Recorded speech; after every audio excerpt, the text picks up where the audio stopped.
Okay, so this video is coming with a little bit of a warning.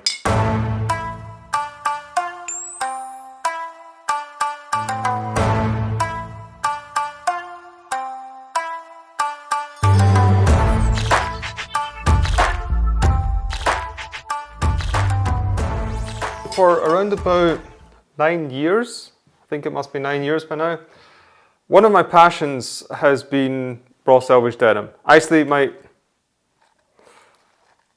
be a little bit late for this guy.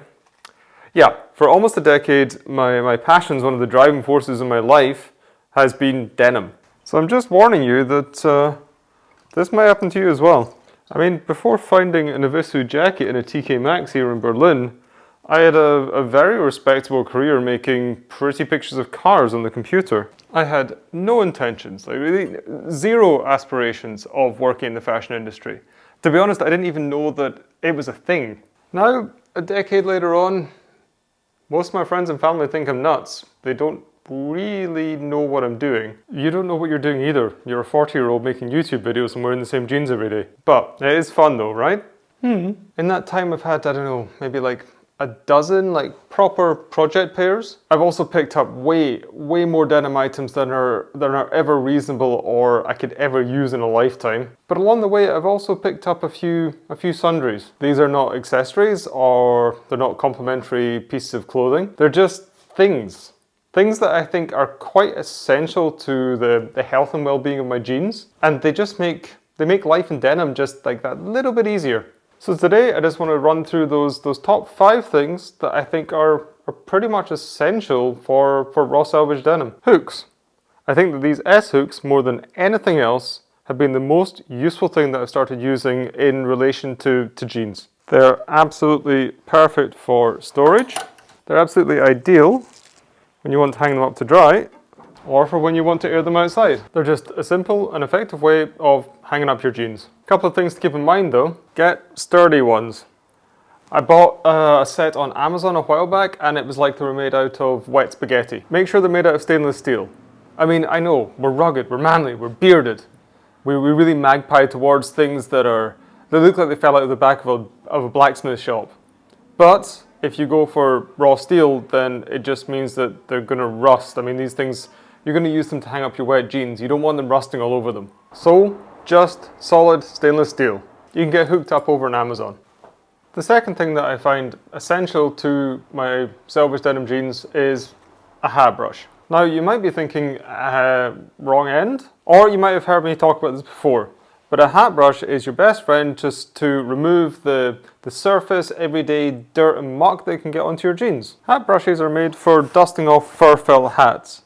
So that means the bristles, they're pretty soft, but they're also very densely packed. This just makes them perfect for getting into the nooks and crannies of the denim weave and really lifting off that surface dirt and muck. I used to use a beard brush, and even once or twice I tried using a nail brush when I just didn't have anything else around. But these were just too harsh, they were too hard. And yet they would remove all the mud and muck, but they'd also remove a good amount of the indigo as well. And just make sure that the denim is totally dry. I mean, if you do this when it's wet, it's going to move the muck around a little bit. It's not going to take it off, and it's going to drive the small particulate matter even deeper into the fiber. It could also lead to you removing more indigo as well, and so it's just going to leave a lighter patch overall, which is exactly what we're trying to avoid by using this softer brush. Right, so no matter how tough your jeans are, I don't care if they are 32-ounce Kevlar mixed with genetically modified spider silk cotton. There's going to come a time when you have to repair them. Now, there's a number of ways you can go about this. I covered that in a video from ages back, link up in one of the corners. One of my favorite methods just now, or one that I'm trying to learn how to do, is patching. It just adds a lot of character, a whole new dimension to the jeans if you've repaired these things yourself. And there's a whole host of really funky things you can do with patching. But for that, you do need some extra denim. So whenever there is a little bit extra kicking around somewhere, or whenever I get a pair of jeans hemmed, which I hardly ever do, but if I did, I would grab the offcuts from that. I built myself up a little collection, and in fact, I want to start patching up I want to start patching up these BDDs. I think that's going to be the perfect way to learn. Daniel is an absolute master at doing this. He's a genius at it, but he's not here right now. He's over in Bali, so I guess I've got to learn to do it myself. Okay, a little caveat here. Yes, patching is absolutely amazing for holes in the legs or maybe in the butt or on the knees. It's really not so great when it comes to the crotch. I took these along to the nudie repair store years ago, and they patched the inside of the crotch with a denim patch and then sewed over the top of it. But the crotch was pretty far gone at that time, and so they've just used a lot of pretty heavy, thick denim fabric here, and it just feels like you're walking around with a wedgie the entire time. Okay, fourth thing, boot oil. I know you probably think I'm taking the piss right about now. I mean, first the hat brush and now boot oil, but just hear me out. My preference for a patch on a pair of jeans is a veg tanned leather patch. There's nothing that compares to denim so much as leather, and veg tanned leather is just the best kind of leather for getting that really good patina going. And so yeah, what could be better than combining veg tanned leather with raw selvage denim? Okay, I do like a paper patch as well. At least I'm consistently inconsistent. Some brands that have really amazing veg tanned leather on their patch, at least ones that I've got experience with. Benzak denim developers, for sure, that's what this is. 316 definitely. Tellison. Bravestar seem to have a great one, but I've never actually seen it. Okay, drawing a blank here. Yeah, maybe comment down below on your favorite brand of jeans with the best leather patch that you know. Okay, way too long of a intro into the explanation here. Veg tanned leather, in fact all kinds of leather, it needs a little bit of TLC every now and again. It needs a little bit of conditioning. I mean, not often, but really once in a while. After you wash, definitely, because I mean, like, the soap's going to have really dried it out and the water's going to have dried out as well. And also, I guess after the first soak, I mean, that's really not going to hurt. If you're doing it really hardcore and you're just like never washing, you're never letting these things see any water at all, then maybe every 6 months. I even do this with the sheepskin and the goatskin patches on my TCBs and my blue and greens. I mean, yeah, it's not quite as sort of porous. You don't feel it's quite as porous as the veg tan stuff, but it's not going to do any harm, and it can only do it a little bit good. Just apply it liberally with an old rag. Just being careful not to get any on the denim because it will stain. At the moment I am using this stuff. This is the Red Wing all natural boot oil. And yeah, the only reason I'm using it is because this stuff lasts forever, apparently. And yeah, when I do run out of this, when I'm about 70 or so, I'm going to get the Red Wing shoe cream.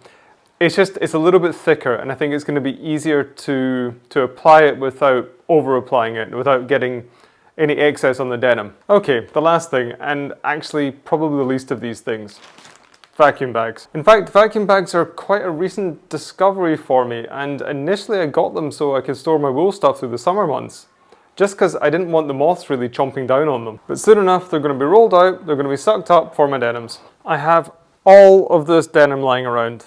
And yeah, it looks really good here. Like, I can have a little bit of flex with my collection. It looks really good all racked up in the rail here.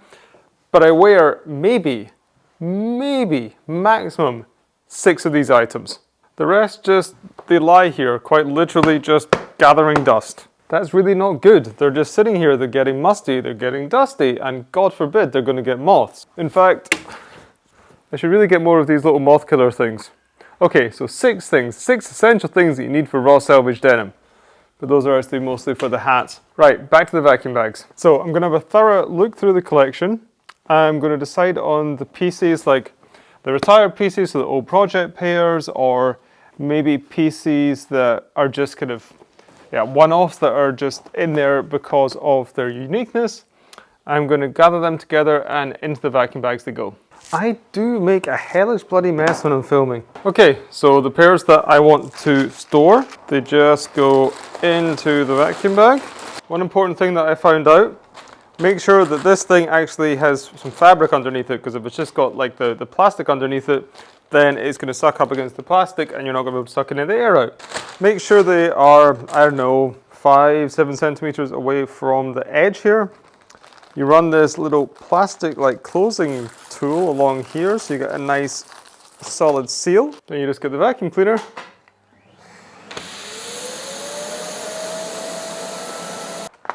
You've got a nice solid little denim biscuit. And there we go. Those are the 5 or 6 if you include the moth killers. Those are the 6 things that I personally find essential for my raw selvage denim jeans. So we've got the denim offcuts, we have the ever important hooks, a hat brush for the cleaning, we have the boot oil for the leather patches, and for storage we have the vacuum bags. But if you guys yourself, if you've got like something that you've discovered that you found super helpful with your raw denims, I'd love to know. Just let me know in the comments down below. And also down below in the description, I have put links to either the exact ones that I've got here or better versions of that. So you can follow those links and you can pick up these things. None of them are particularly expensive, and I think that it just will make your life, at least your raw denim life, a little bit easier. And when you're on your way down there to check out that description or to leave your comments, guys, you're going to be passing the subscribe button. If you've been into what we've been doing today, if you're into raw denim, if you're into selvage denim, consider hitting that subscribe button. Right next to that, there's the bell notification icon. That way you're going to get notified whenever I drop another video. And yeah, right next to this, there's the like button. That really does help out the channel. If you just give us one of those likes, if you've been digging what we've been doing, of course, give us one of those likes and that does help the channel grow. And that just leaves me to say, guys, I hope everyone is happy and healthy out there. Hope you're taking care of yourselves. I hope you're taking care of each other. I'm going to leave this mess and go out on my bike, and I'm going to see you in the next video.